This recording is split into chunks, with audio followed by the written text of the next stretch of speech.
बसलेल्या आसनांतील नौकासन ह्या आसनापासून आपण सुरुवात करूया.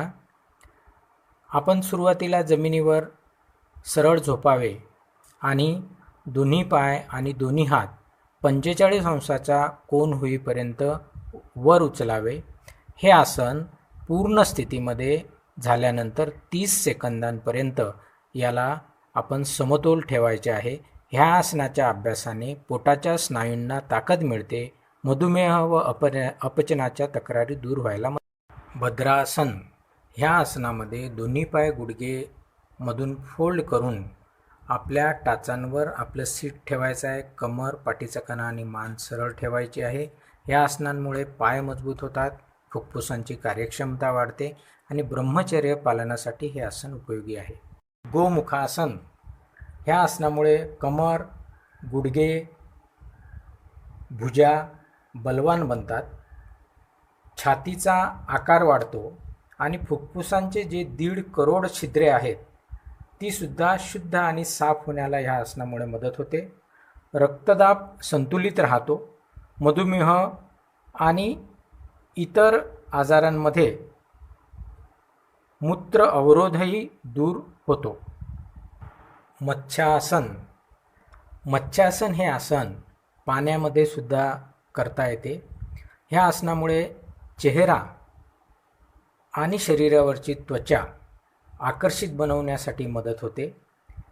महिलांच्या गर्भाशयामध्ये मासिक पाळीच्या संदर्भात असणाऱ्या अडचणी या आसनामध्ये दूर होतात.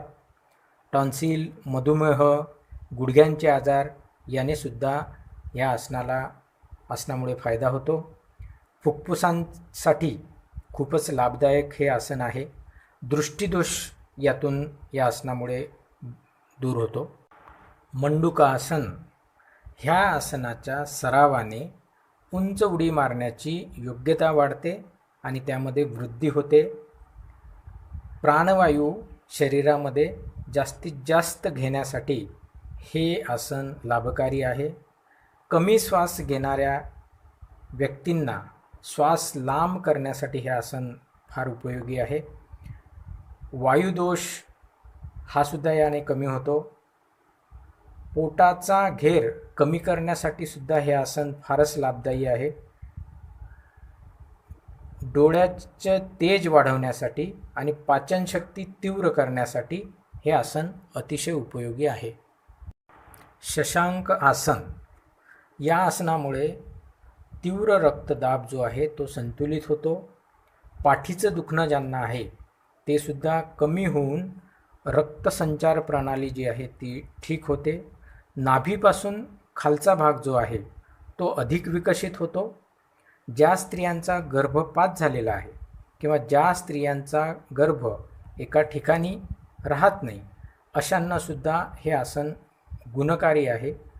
जनेंद्रिय विकसित होण्यासाठी सुद्धा हे आसन फार महत्त्वपूर्ण आहे.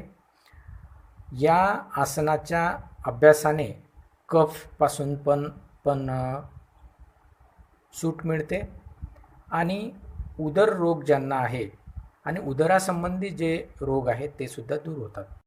जांघ शक्ती विकासक ह्या आसनाची क्रिया करताना दोन्ही गुडघ्यांमधून जमिनीकडे फोल्ड व्हायचं आहे. दोन्ही हात समोर आणि जमिनीला समांतर असे ठेवायचे आहे.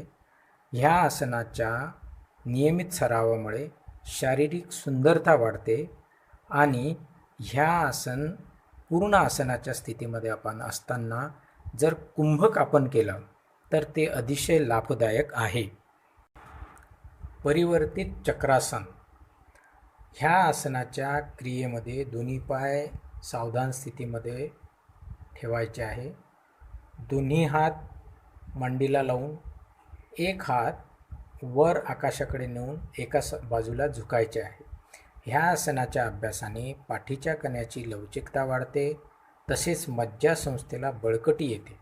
पोटाच्या व छातीच्या स्नायूंना बल मिळते, कमरेला आरोग्य मिळते, फुफ्फुसांची क्षमता वाढते, तसेच पूर्ण श्वसन संस्थेला लाभ मिळतो. ऊर्ध्व सर्वांगासन ह्या आसनामुळे स्थूल शरीर व्यवस्थित होते, विशिष्ट आकारामध्ये येते. संगीत विषयामध्ये जे लोक आहेत त्यांचा आवाज अधिक सुरीला ह्या आसनामुळे होतो. कमर शक्तिशाली होते. मुख जे आहे आपलं ते कांतिमान म्हणून तयार होते. सर्वांगासन, आपण ज्याप्रमाणे ऊर्ध्व सर्वांगासन केलं त्याचप्रमाणे सुरुवातीला आपण ऊर्ध्व सर्वांगासन करायचे आणि त्यानंतर आणखी पुढे पाय लोटायचे आहे. ह्या आसनामध्ये या आसनाचा नियमित अभ्यास केल्याने अकाली वृद्धत्व येत नाही. रक्ताभिसरण मस्तकाकडे अधिक प्रमाणात होते. अपचन, मलावरोध, हर्निया, उदरपोकळीतील अवयवांचे त्रास कमी व्हायला मदत होते. स्त्रियांच्या बाबतीत श्वेतप्रदाराची तक्रार असल्यास लाभ होतो. सुप्त पवनमुक्तासन हे आसन पाठीवर झोपून करण्याचे आसन आहे.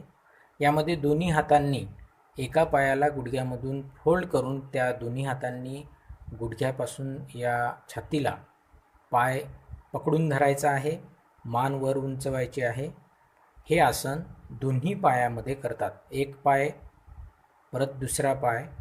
ह्या आसनाचा मुळे पाचनक्रिया ठीक होते. त्यानंतर वायुदोष, वायुविकार नष्ट होतात आणि गुडघे आणि कमर ह्या दोघी अवयवांचा साठी फायदा होतो. पवनमुक्त आसन हे आसन बसलेल्या अवस्थेत पण करता येते आणि झोपलेल्या अवस्थेत पण करता येते. ह्या आसनामुळे शरीर हलकं होते, चित्त प्रसन्न होते, पचनशक्ती जी आहे ती वाढते आणि पोटातील वायू नष्ट होतो. सुप्त पवनमुक्तासन आणि पवनमुक्तासन आपण जे बघितलं त्या दोन्ही आसनांच्या अवस्थेमधील शिथिलीकरण क्रिया म्हणजे आपण जी बघता आहात ती आहे. याला रॉक अँड रोल पण म्हणतात. यामुळे पाठीचा कणा आणि पाठीचा संपूर्ण भाग याची मसाज होते. अर्धशलभासन हे आसन करताना दोन्ही पायामध्ये करतात. अर्धशलभासन सिंगल लेग आणि डबल लेग. ह्या आसनाच्या अभ्यासाने मानेला व पाठीला व्यायाम मिळतो. पाठीचे, पोटाचे, कमरेचे स्नायू बळकट झाल्यामुळे सायटिका विकार व्हायला प्रतिबंध होतो. पोटाच्या स्नायूंवर दाब आल्यामुळे पचनक्रिया सुधारते.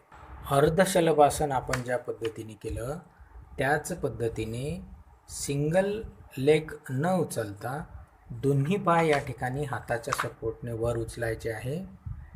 अर्धशलभासनच्या काही दिवस सराव केल्यानंतर शलभासन हा प्रकार करावयास हवा.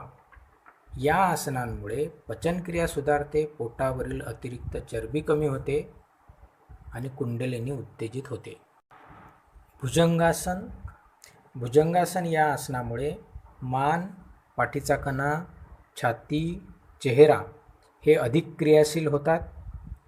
यामध्ये मेरुदंड लवचिक होतो, छातीची साईज वाढते, लठ्ठपणा कमी होतो, रक्तसंचार योग्य पद्धतीने चालतो, अपचनाचे रोग दूर होतात, भूक लागते, शरीरामध्ये एक विशिष्ट प्रकारची स्फूर्ती येते, स्वप्नदोष दूर होतो आणि यकृताचे प्रॉब्लेम दूर होतात.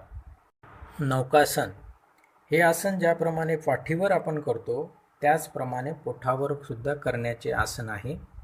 यामध्ये पचनक्रियामध्ये वाढ होते, लठ्ठपणा आणि चरबी कमी होते, फुफ्फुसांची ताकद आणि क्रियात्मकता वाढते आणि आसनांची जी कार्यक्षमता आहे ती अधिक होते.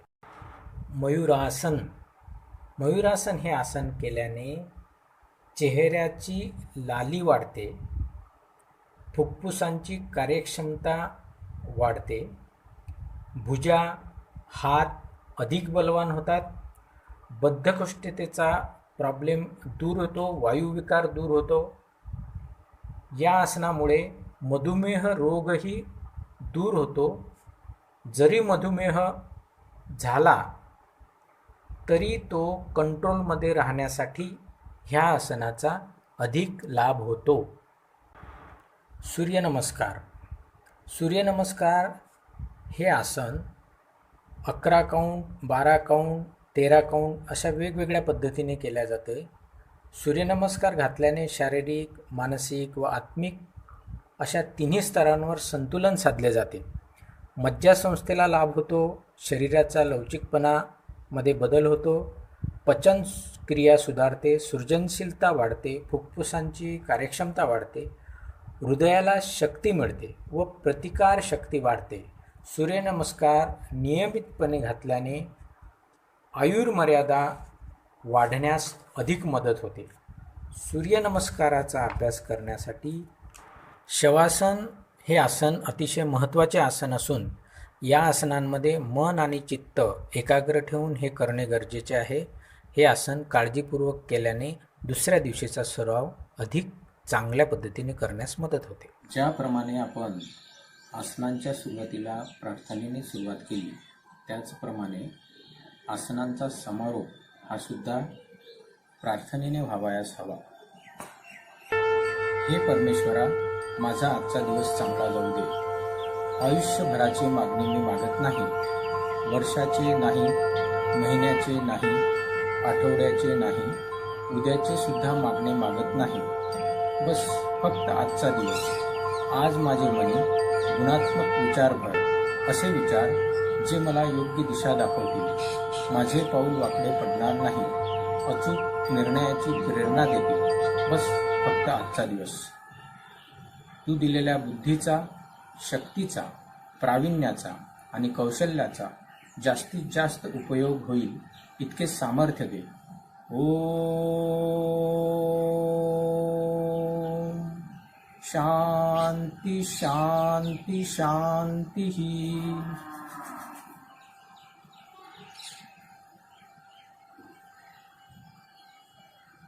ओके.